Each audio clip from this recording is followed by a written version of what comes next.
ये 2047 तक एक विकसित भारत बनाना है, एक भारत श्रेष्ठ भारत बनाना है, भारत को विश्वगुरु बनाना है, तो सबसे पहले सरकार को संविधान लागू करना चाहिए। संविधान मतलब समविधान, एक देश एक विधान, सबके लिए समान विधान। इसका मतलब यह हुआ कि मजहब के आधार पर जो अल्पसंख्यक बहुसंख्यक का कॉन्सेप्ट चल रहा है उसको खत्म कर देना चाहिए। मजहब के आधार पर जो माइनॉरिटी ऑफ एथनिसिटी चल रही है इसको खत्म कर देना चाहिए। मजहब के आधार पर जो माइनॉरिटी कमीशन चल रहा है इसको खत्म कर देना चाहिए। मजहब के आधार पर जो मदरसे चल रहे हैं, मिशनरी स्कूल चल रहे हैं, इनको खत्म कर देना चाहिए। मजहब के आधार पर जो बोर्ड चल रहे हैं, मजहब के आधार पर जो ट्रिब्यूनल चल रहे हैं, मजहब के आधार पर जो योजनाएं चल रही हैं, मजहब के आधार पर जो लोन दिया जा रहा है, मजहब के आधार पर जो रिजर्वेशन दिया जा रहा है, ये सब खत्म कर देना चाहिए यदि 2047 तक एक भारत श्रेष्ठ भारत बनाना है और एक विकसित भारत बनाना है। और उसके लिए सबसे आवश्यक है कि सरकार को सबसे पहले घर वापसी पे फोकस करना चाहिए। भारत की 50% समस्याओं का समाधान घर वापसी से हो जाएगा। घर वापसी से वसुधैव कुटुंबकम की भावना मजबूत होगी। घर वापसी से नारी तू नारायणी की भावना मजबूत होगी। घर वापसी से यत्र नारस्तु पूज्यते रमन्ते तत्र देवता की भावना मजबूत होगी।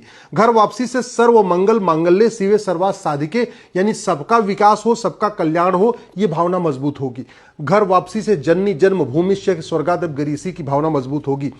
घर वापसी से राष्ट्र प्रथम की भावना मजबूत होगी। घर वापसी से विदेशी कुरीतियां खत्म होंगी। घर वापसी से जो भारत के संविधान का गोल है, equality, justice, liberty, fraternity, unity, national integration, ये हम अचीव कर पाएंगे। घर वापसी से सबको बोलने की आजादी मिलेगी, सबको सोचने की आजादी मिलेगी, सबको लिखने की आजादी मिलेगी। घर वापसी से वैज्ञानिक सोच विकसित होगी। घर वापसी तर्क शक्ति विकसित होगी। घर वापसी से जो विदेशी कुरीतियां खत्म होंगी, विदेशी कुप्रथाएं खत्म होगी। आज भी 75 साल के बाद भी बाल विवाह चल रहा है, बहुविवाह चल रहा है, घूंघट प्रथा चल रही है, पर्दा प्रथा चल रही है, चाची, मामी, बुआ, मौसी से निकाह हो रहा है, चचेरी बहन, ममेरी बहन, फुफेरी बहन, मौसेरी बहन से निकाह हो रहा है। ये विदेशी कुरीतियां हैं। घर वापसी से खत्म हो जाएगी। घर वापसी से विदेशी कुप्रथाएं खत्म होंगी। ये 3 तलाक, हलाला, मुता, मिस्यार, तहर्रुस, तलाके हसन तलाके बाइन, तलाके किनाया, ये सब विदेशी कुरीतियां हैं। घर वापसी अगर हम कराएंगे, ये विदेशी कुरीतियां भी खत्म होंगी, विदेशी कुप्रथाएं भी खत्म होंगी। घर वापसी से लव जिहाद खत्म होगा। घर वापसी से लैंड जिहाद खत्म होगा। घर वापसी से ड्रग जिहाद खत्म होगा। घर वापसी से धर्मांतरण जिहाद खत्म होगा। घर वापसी से घुसपैठ जिहाद खत्म होगा। घर वापसी से जनसंख्या जिहाद खत्म होगा। ऑटोमेटिकली सब लोग हम दो हमारे दो फॉलो करना शुरू कर देंगे।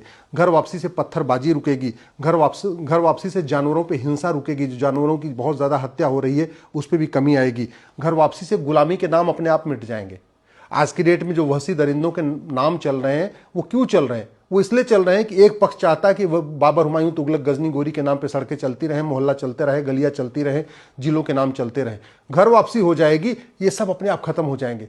अभी औरंगजेब की जो कब्र है उसके ऊपर इतना विवाद हो रहा है। घर वापसी करा लीजिए, औरंगजेब की कब्र तोड़ दीजिए, कोई विरोध करने वाला बचेगा ही नहीं।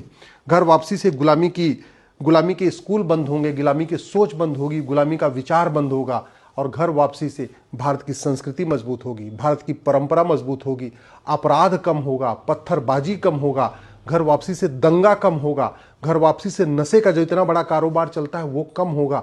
घर वापसी से बहुत बड़ी संख्या में, बहुत बड़े प्रतिशत में अपराध खत्म होगा। इसलिए मैं सरकार से निवेदन करता हूं कि पूरा का पूरा प्रयास घर वापसी पे करिए। घर वापसी कराना केवल समाज का कार्य नहीं है, घर वापसी कराना सरकार का भी कार्य है। आर्टिकल 17 कहता है छुआछूत खत्म होना चाहिए, यानी मानसिक छुआछूत, आध्यात्मिक छुआछूत, बौद्धिक छुआछूत, वैचारिक छुआछूत खत्म होना चाहिए। घर वापसी से खत्म होगा। आर्टिकल 14 कहता है रूल ऑफ लॉ होना चाहिए, equality before law, equal protection of law होना चाहिए। घर वापसी से रूल ऑफ लॉ मजबूत होगा। घर वापसी से बहुत बड़ी संख्या में अपराध कम हो जाएगा। जो जुडिशरी के ऊपर इतना बोझ पड़ा हुआ है वो बोझ कम हो जाएगा। घर वापसी से वास्तव में जो धर्म कहते नहीं, ये तो धर्मस्ततो जय, वो जो भावना है वो सबके अंदर आएगी। अभी ये तो धर्मस्ततो जय सबके अंदर भावना नहीं है। तो अगर संविधान को बचाना है, लोकतंत्र को बचाना है, भारत की परंपराओं को बचाना है, भारत की संस्कृति को बचाना है, तो सरकार को एक लक्ष्य बना के पूरा फोकस करके घर वापसी कराना चाहिए। और वैसे भी चूंकि धर्मांतरण सत्ता के द्वारा किया गया था, धर्मांतरण समाज ने नहीं किया था, धर्मांतरण कराया गया था सत्ता के द्वारा, तलवार का भय दिखा के, तलवार का भय दिखा के या जजिया का भय दिखा के। तो घर वापसी भी सरकार को ही करना पड़ेगा। तलवार का भय तो नहीं दिखा सकती, लेकिन ऐसी योजनाएं ला सकती है जिसके कारण गरीब अपने आप स्वेच्छा से प्रोत्साहित हों घर वापसी करने के लिए। घर वापसी क्यों हुई थी? ज्यादातर गरीब क्यों कन्वर्ट हो गए? धर्मांतरण क्यों हुआ था? ज्यादातर गरीब क्यों कन्वर्ट हुए थे? जजिया नहीं दे पा रहे थे। तो सरकार को योजना लानी चाहिए। ये अल्पसंख्यक बहुसंख्यक के नाम पे जो अल्पसंख्यक मंत्रालय चल रहा है और अल्पसंख्यक आयोग चल रहा है, इसके नाम पे जो हजारों करोड़ का बजट जा रहा है, इसको खत्म करके ये सारा बजट संस्कृति मंत्रालय को देना चाहिए। और संस्कृति मंत्रालय का मुख्य लक्ष्य होना चाहिए घर वापसी कराना। घर वापसी कराने से संविधान भी बचेगा, सेकुलरिज्म भी बचेगा, गांधीवाद भी मजबूत होगा, समाजवाद भी मजबूत होगा, राष्ट्रवाद भी मजबूत होगा, अम्बेडकरवाद भी मजबूत होगा। अगर घर वापसी नहीं कराएंगे तो ये सब कमजोर होगा। धीरे धीरे ग्रेजुअली धीरे धीरे सब कमजोर होता जाएगा।